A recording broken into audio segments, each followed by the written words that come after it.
Personally, I feel like a lot of cringe whenever I talk about jiu-jitsu. And the reason why it's because I suck at it. Like, I suck at jiu-jitsu.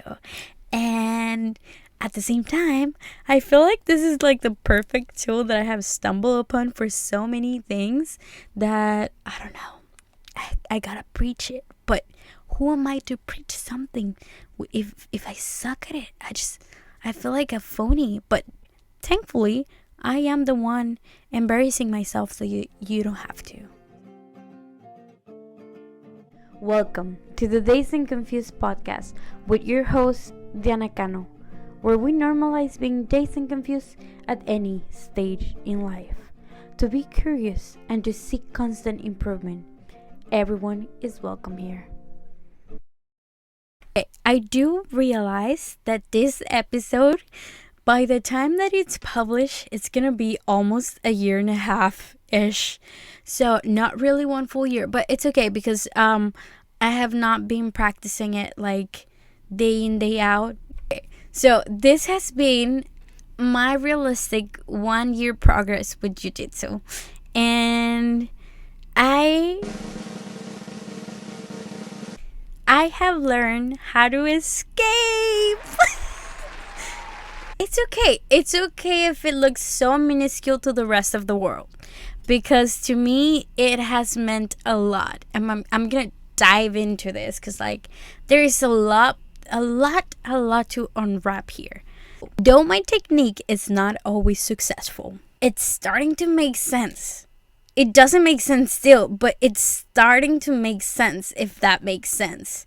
I feel like my mind has started to look into some opportunities to escape, as opposed to just feeling trapped and that's it. Not that I wasn't looking how to escape, but I didn't know how to escape, So after practicing, but there has been a lot of mindset work here. First, into the art of learning how to escape, the mind has been reprogramming itself by empirical practice into how not to freeze during highly stressful and painful conditions.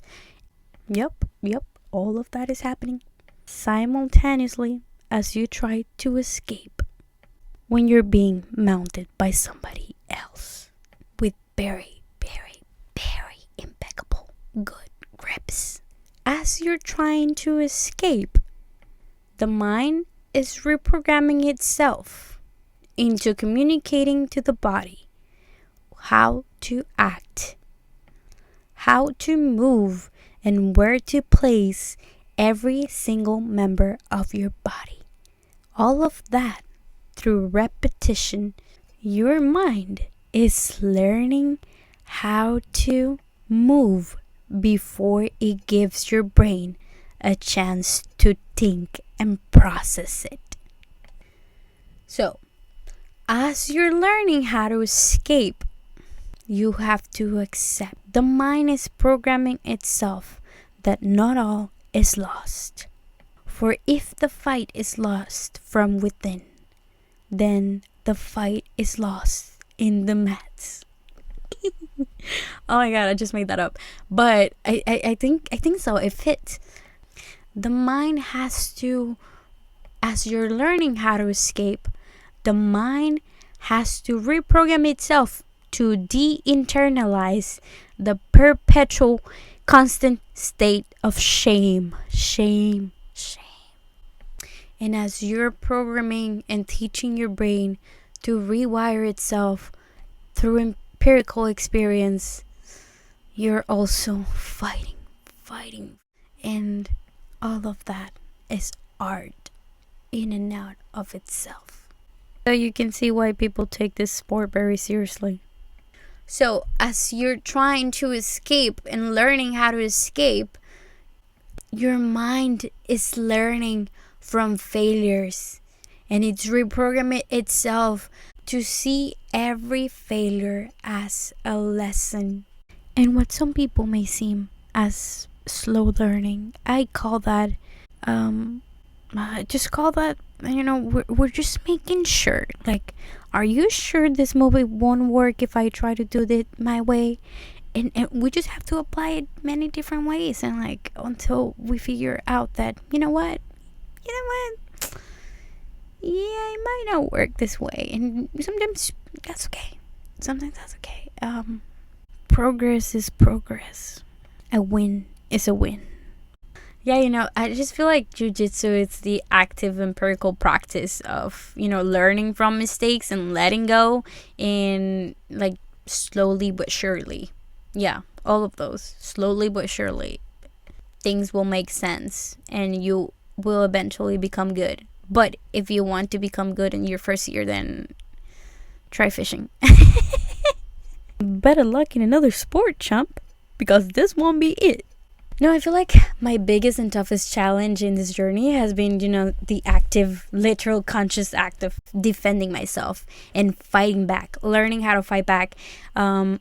I feel like my partner trainings can attest to this, because I have a really hard time just fighting back and being the tough guy. And a lot of that has been like working through self-doubt, building that conviction in myself, and also I feel like the major one personally has been just like believing that I'm worthy of defending. There is a big part of me that goes into this darkness where I feel like I need to take the punishment, that I need to get beaten up in order to learn. And don't worry, I'm already working on it on therapy, and I just think it's incredible how, like, when I made that connection, it just, all of a sudden, a lot of things made sense after that. I'm just gonna say that. I am giving myself permission to fight for me, and that has been one of the biggest things. So, well, I'm making it silly and learning how to escape. It does have like a lot of components to it.